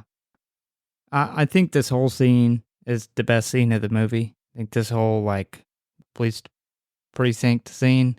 It's way better than, you can tell they had so much more money and stuff because they do the same thing in the first one, but it's like so much smaller and low budget in the first one. The way the cinematography was done in this whole scene too, like where he throws the guy and he's literally walking through and they're just doing a rolling camera angle just as he goes from door to door and person to person. Thought it was really, the way they shot it was really cool. And some of the brutality of like the throw where he throws the guy through the wall, which doesn't look like the realest throw ever. Because the guy like literally breaks through like 5 walls and he's gaining speed. But it was really cool. Yeah, that dude, he had only had the job for like 2 weeks too. And he didn't even know anything about the Cordell killing like the guy who had his job before, the other commissioner. Or it was the police captain. Yeah, I was about to say he didn't kill the commissioner, but yeah, the captain. We then see Cordell break down the door to the cells where Susan is still standing there talking to Turkel. We then see that outside the police station has been surrounded by cops. McKinney pulls up and Detective Charlie Nobody starts informing him of the situation, including the fact that Cordell now has Susan as a hostage. Turkel and Cordell. They should be like tag team title champions. McKinney commands the officers to not interfere if they see Cordell exit the building. Instead, just be prepared to follow him. Cordell, Susan, Turkel, and the funeral home guy from Tales from the Hood all leave the holding area and begin walking through the station. They stop at the first set of dead cops they find, and Turkel begins to take one of the uniforms. The shit guy attempts to put on a uniform himself, but Cordell stops him. Turkel then announces Cordell's plan, which is to steal a police bus, take the shit guy to the prison, use his transfer paperwork to gain access to the cell block, and release the death row prisoners for Cordell's army of criminals. Which I wanted to see that. Yeah. I hated the whole them two teaming. I hated him teaming up with anybody. Could have been anybody. He's like forced to be reckoned with. Super giant, dead, brutal cop that murders everything in its sight. Him tag teaming with the creepy stripper guy is that obviously has like a thing for him. It was really weird. But then the whole them building an army was also just left field. I was like, holy shit, where are we going with this? And I also didn't get, why in the fuck did they let Susan live? I don't know. Is she just, I mean, does they don't really need a hostage. Does Cordell like got a thing for Susan or something? I mean, She's like the only cop in the entire series that he doesn't kill, and he gets well, a chance. well, I mean, they're keeping her right now for hostage, but they don't really need it. I mean, I guess they kind of They do. don't Cordell even can't be killed, but his fucking other people they can. don't even say she's a hostage. They're like, "Is she coming with us?" And he She's just part of the like, gang. "Yeah." She just. It's like they couldn't think of a a good way What to to do with not her? kill her. What to do with her So character? yeah, I thought it was just really confusing. Like he has this hate for cops. He kills every cop in the series that he gets a chance to kill, but he leaves her. And there's no denying she's a cop Well, because she went and put on a cop uniform for the first time. maybe it's because she's not like a real cop. She's a psychologist cop. He wouldn't know that Maybe he because she does. went and put a uniform You don't on. know what he knows. Maybe she talked him through some shit before he Maybe, yeah, died. maybe. Maybe he had to go in there and talk about all those Killings. unarmed civilians he killed. Yeah. Yeah. Also, the whole Cordell going to break this serial killer out of jail, I thought was out of left field. Like, for one, how did he know this guy was arrested? And for two, why in the fuck would he risk going there to break this guy out? Like, why is this guy so important? Okay, so I'm going to tell you a bit of information that should clear up everything you just said. So, William Lustig talked about how he had to make this movie action packed. There had to always be something going on. And he said the reason I had to do that was so people didn't see all the plot holes in the movie. Yeah, well, that makes sense because he definitely made it very action packed. Like I said, I consider this movie just as much action as it is a horror movie. Whereas the last one, I said that about the last, I don't know, 15 minutes of the movie. This is like the whole thing. I think they just wanted to make a fucking fun movie. I think that's really all it was about. Yeah, there's plot holes, but You should like their faces when they found out they got a $4 million budget. They're like, "Oh my god, we didn't plan for that. yeah. What are we gonna do? We're gonna blow this up, and we'll add a chase in there. I mean, We'll set a guy on fire for 5 minutes." I mean, they even got an extra like $400,000 just because somebody wanted the UK rights early. So Commissioner Doyle then arrives at the scene in his limo, and as he is looking at the pandemonium going on here at headquarters, he notices Turkel and gang sneaking out of the side door of the building. They then board a police van and ram through a barricade of police cars. McKinney then tells Doyle to get in his car and ride with him. At first, Doyle declines, but McKinney isn't taking no for an answer. During the bus chase, we see Turkel is having a blast as he slams the bus into approaching cop cars. He eventually manages to wreck them all and lets out a burst of excitement as they escape into the night. Meanwhile, McKinney tells Doyle he believes he knows that Cordell is heading to the prison where he was killed. He's basically he's got unfinished business there. That's got to be where he's going. I assume, because I wouldn't have put that together. But He's got a guy there who's got a couple shanks up his ass. he's got to deal with. So Doyle asks why he didn't inform the rest of the force, and McKinney answers that all the cops in the world couldn't stop Cordell. Only Doyle can. Doyle then tries to demand McKinney let him out of the car, but he refuses. He then tells him that the only way to stop the massacre is to reopen the Cordell case and come clean about framing him. After a bit of back and forth, Doyle finally admits that they framed Cordell after he found out they were taking bribes at City Hall. McKinney then tells him to sign a confession, which he answers that he can't because it would end his career. McKinney informs him that it is already over and that if he doesn't do this, he will never live to see retirement because Cordell will eventually come after him. Yeah, he also mentions in this scene that they should reopen the case, overturn it, and retire him with honors. And I'm like, this guy just killed an entire police precinct. Yeah. He's killed, twice now. He's killed everyone in the police headquarters. Yes, and Not to mention that the people, the innocent people he's killed, and you were going to retire or bury him with honors? And also, if you remember back with the guy that McCrae went and talked to, we just talked about him. He got Yeah. fucking shot. When they talked to him, he said, yeah, he was always a shoot first, ask questions later kind of cop. He did say He that, had yeah. a ton of police brutality reports against him. So this guy's not really he wasn't that great even before the frame job. Yeah, I remember thinking in the first one that, like, He sucked. sounded like an asshole. Yeah. Sounded like if they were going to frame a cop, it would be this guy. But McKinney seems just like him though, with the whole like, I don't want to arrest people. I'd rather just kill them because you never know how they're going to end up back on the streets.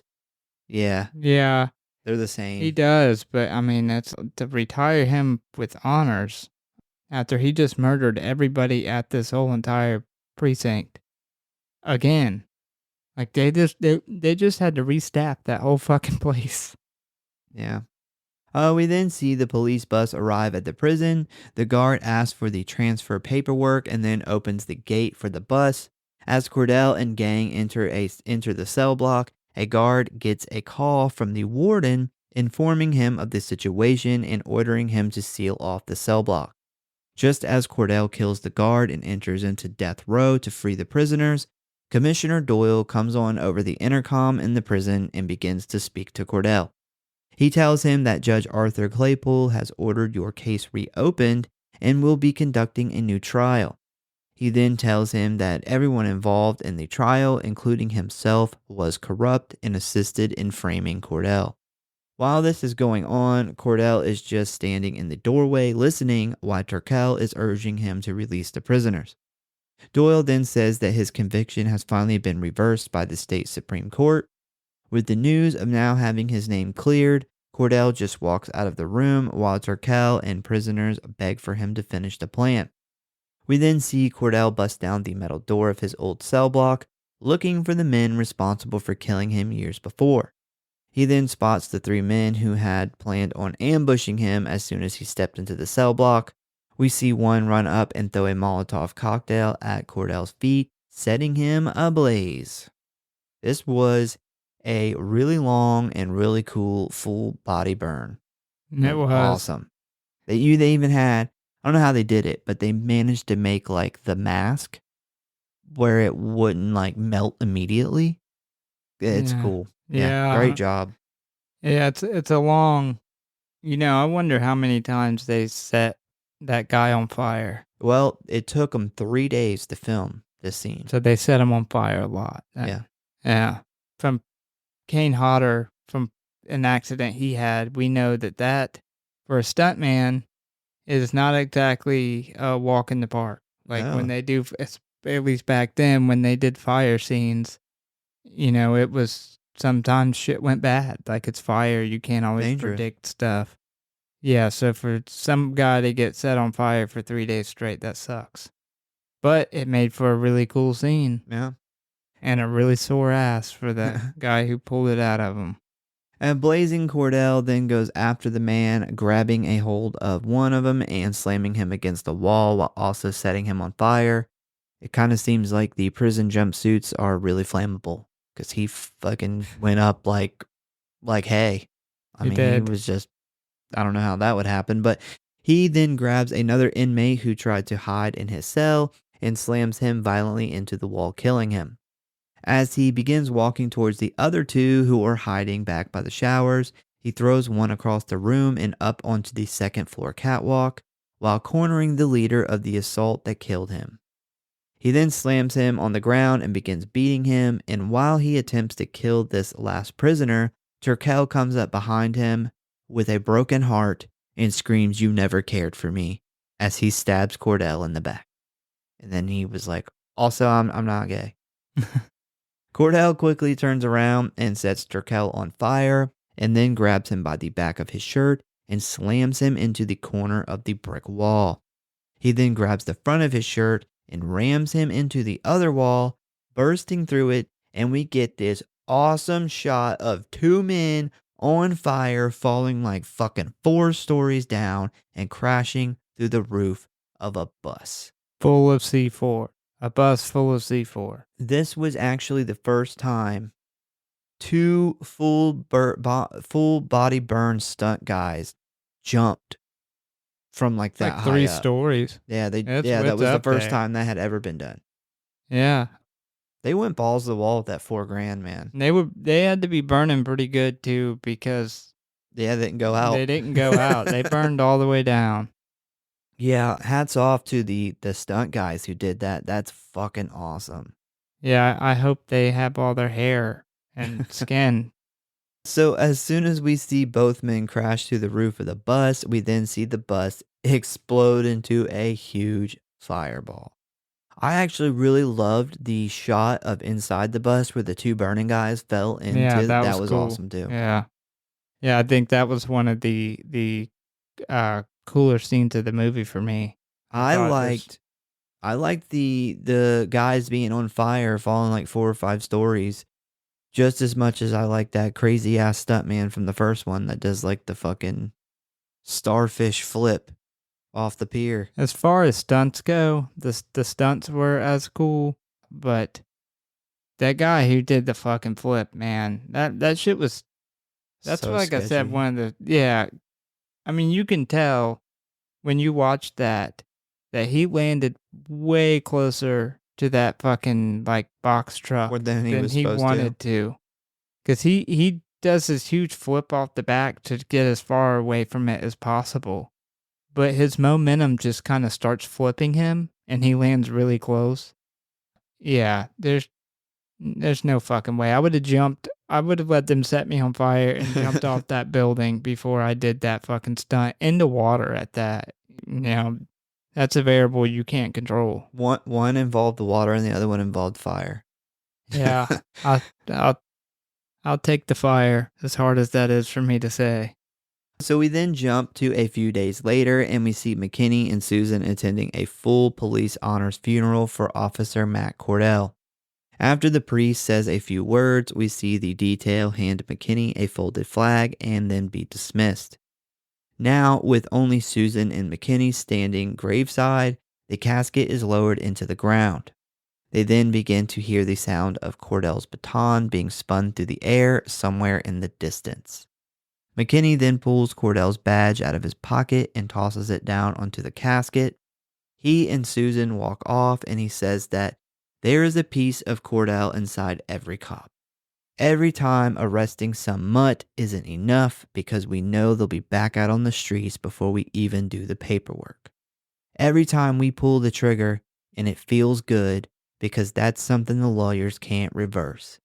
It all comes down to justice and pressure. There's only that much difference between a cop and a maniac cop. And I am a maniac. He is he's This the guy. dude's nuts. I wonder if he's the fucking maniac cop in the third one. He got a chub on. He saying talks this about fucking- how this shooting people line. feels good. And then he calls them mutts, which I'm pretty Yeah. sure was a racist term for like mixed people. That's where that originated. Yeah, total asshole cop. And that Yeah. part's realistic. Not a fan of him. I'm not a fan of this ending. So, I mean, we already discussed it. Not a fan of the burying him with honors. I know we already discussed all the innocent people. And this has got to be like the day after they buried Jack and Teresa with honors, probably. And if you were to count all the family members of all the cops that he just killed, that would be there protesting. No, that would be a media nightmare. Yeah, they would be. I mean, what do you think he killed in the precinct? Oh God, he had to kill at least 30? 30 people. Yeah, good 30. So if you had 5 family members for every cop that he killed there, you're talking about like 150 family members that would be just outraged that their loved one was just murdered and you're going to bury a guy with honors. That's what they really heard in the distance. It's the chanting of family members that were fucking pissed. Yeah. So the camera then pans throughout the graveyard where we end up right over top of Cordell's casket. As we focus on the badge, we see a white-gloved hand burst through the wood and pull the badge in. And that is the end of Maniac Cop 2, unless you end up sticking around to listen to the official Maniac Cop 2 rap song. I got cut off. Did it? Yeah. Oh, you gotta listen to it. I've read about it. You but gotta listen to it. Amazon cut it off to start Maniac Cop 3, which I had to quickly turn off because I want to wait until we cover that. And I have a theory. I thought it was the ending, him grabbing the badge, was a really cool touch. I liked him breaking through the coffin. He clearly has a fucking giant hard-on for being a cop. Yeah. And now he's a cop again. And I have a theory. He's going to be good in the third one. No, I don't think he's going to be good. So I have a theory that he goes after people who got off through the justice system and he murders them. Huh. Or he just becomes a rogue cop and starts killing people before they can go to court, like criminals, and he gets out of control. So I think it's called Maniac like Cop Badge 3, of something. The Badge of Silence or something. Yeah, maybe. That kind of sounds right. Badge of Silence. Ted Bo's like, come on, guys. We said we hadn't watched it yet. Yeah, that's my theory for the third one. I think he's like super stoked. He's like, I'm a cop again. I can kill unarmed civilians and not feel as bad about it. All right. So Leo Rossi, who played Stephen Turkel, also appeared in the first Maniac Cop film as the mayor's aide. Huh. Yeah. Weird, huh? I wonder. I can tell you why that is in a minute. Okay, so it's not like an Easter egg in there that the mayor's aide actually became the serial killer. I mean, that could totally work. I like that. That's what I believe. That can work. That's a cool Easter egg that they probably didn't mean to put in there, but that's what it is. So Bruce Campbell has stated at conventions that he does not like being reminded or asked questions about this film, as he was going through a messy divorce during filming. Violators of this rule will quickly find themselves on the receiving end of Campbell's legendary ruthless razor wit. This has led to convention goers deliberately bringing it up in order to have the honor of being insulted by him. And I'm sure he's just so happy he said that, and now people are asking about it all the time. Not surprising he was going through a messy divorce. He played a perfect asshole husband in the first one. All right, so I got this really awesome thing to tell you. So originally, Joe Spinell was to play the New York serial killer Stephen Turkel. And this was supposed to bridge Lustig's Maniac Cop series with his earlier film, Maniac. Yeah, that would have been fucking awesome. It would have been Maniac, the killer from Maniac, and the killer from... That's why they were supposed to team up.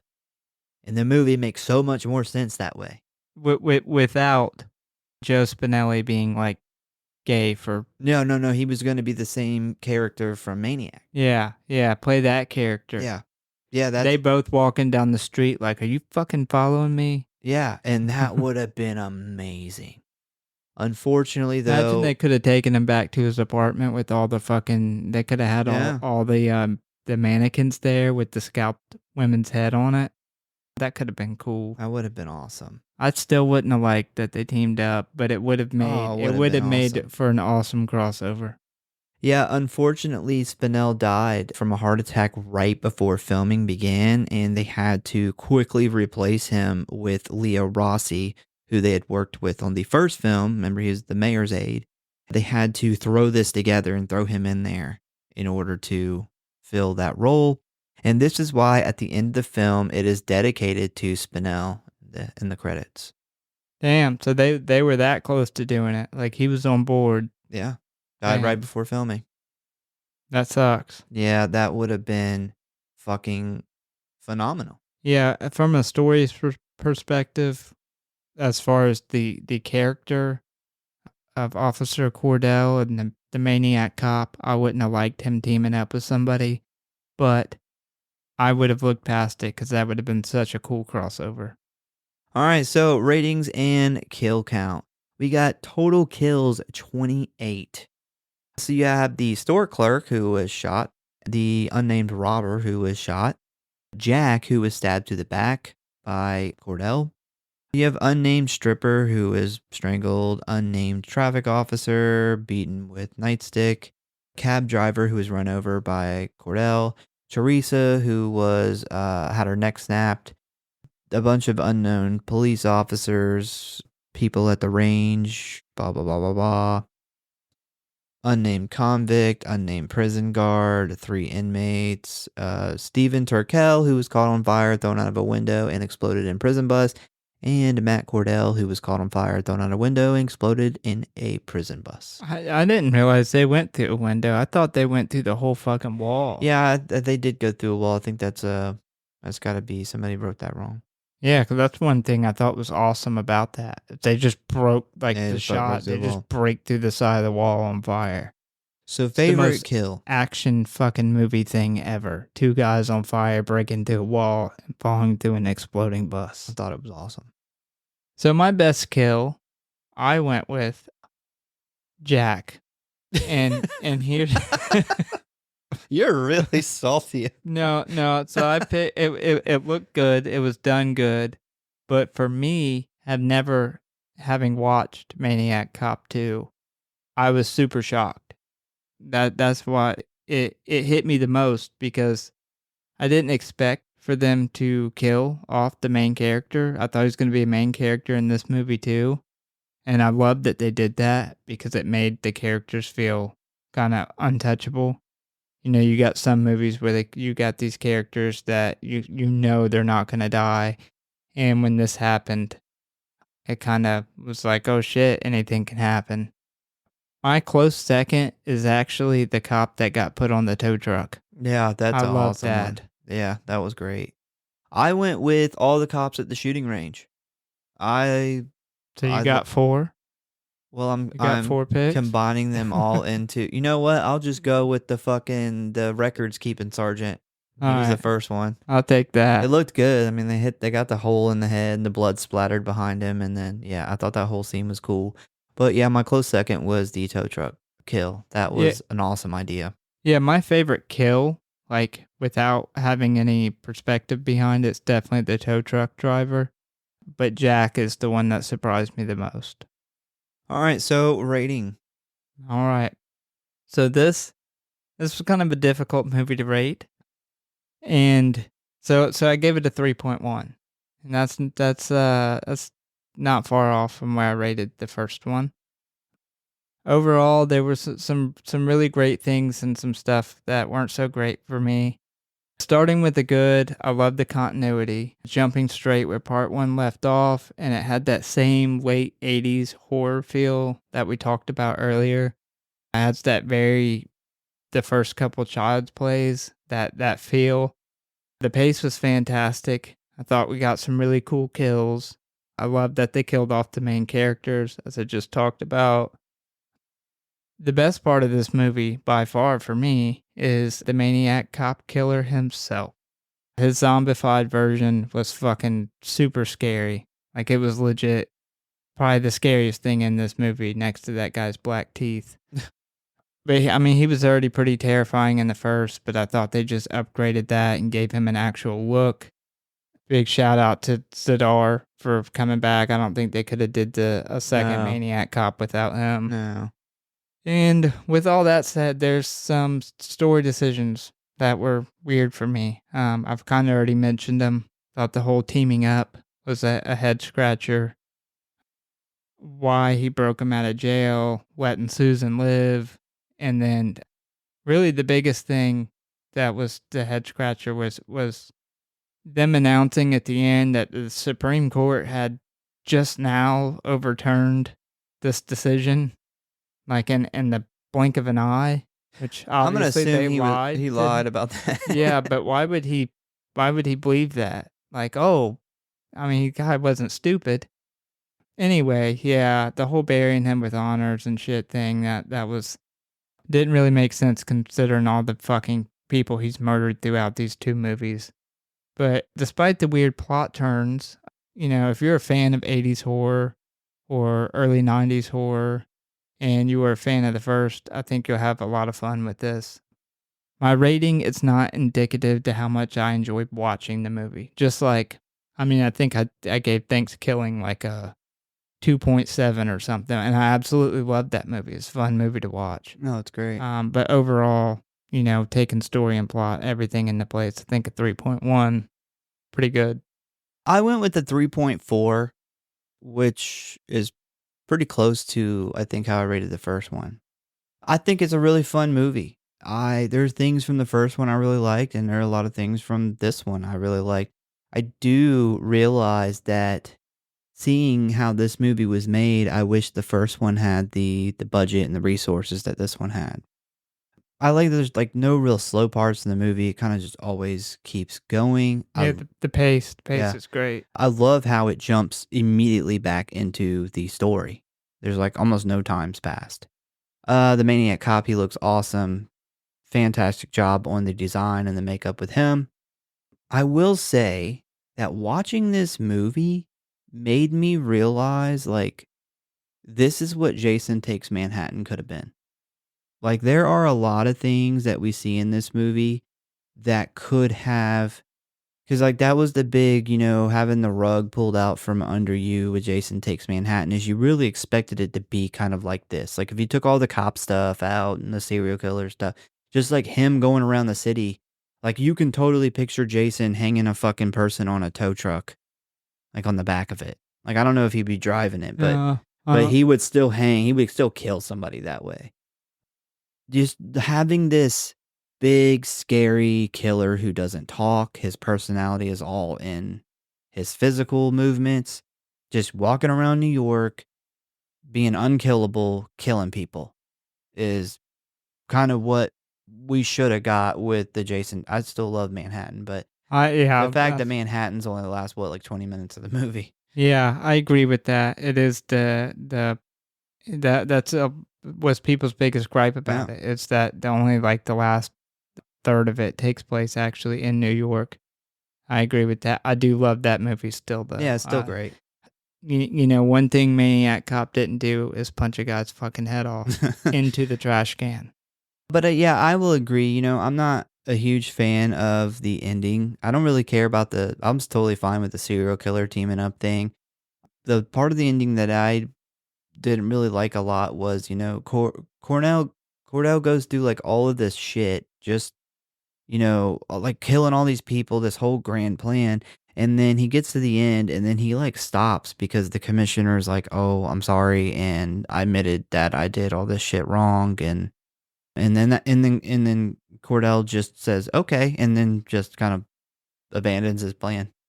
Yeah, kind of makes him look like he's dumb.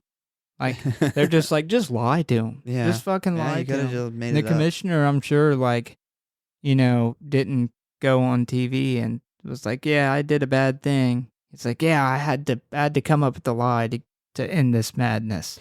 Yeah, so I'd say, the two things that bothered me about the movie was the very, very, very ending. And I will say that this movie was seriously missing a Frank McRae. There wasn't any characters I liked in this movie. Like the main character, I didn't really care for either one of them. Yeah, I agree with that. It needed a Frank McRae, like somebody that we could get behind and really root for. And I don't think we got that with these two. Frank should have lived. He should have lived. Frank could have came back as a good zombie. Exactly. Yeah. Well, why didn't we go with that? They could have. Who would have been worthy enough to team up with Frank? Nobody in this movie. Maybe in the third one. No. But yeah, man, it's still a really fun movie. Like, it is a very fun watch. And so far, both these movies have been a really good time. I think it's a very unique thing. And I look forward to The Badge of Silence. So, part 1 or part 2? Oh, man. Part 1. Part 1, I agree. Yeah, part 1. Mainly because my big nitpicks about this one was I liked the ending of the first one, and I thought the characters were better than the first one. The first one had a Frank McRae. And yeah, like I said, though, I wish that the first one had the money and the resources this one had. Yeah, I agree. I love. I didn't even think about the Frank McRae character. Just overall the story. I thought the story was just. It made more sense. I agree. I wish they'd had the budget, but I think part one slightly edges this one out. So once again, we thank you guys for listening. Please give us a follow or like if you enjoy the show. Check out the website. Check out our socials. Tell a friend, a family member, or that cop who is towing your car away about the show. We hope to see you next time. Any last words? Gotta go beat Jack off. When it comes time for your execution, you can't con Edison.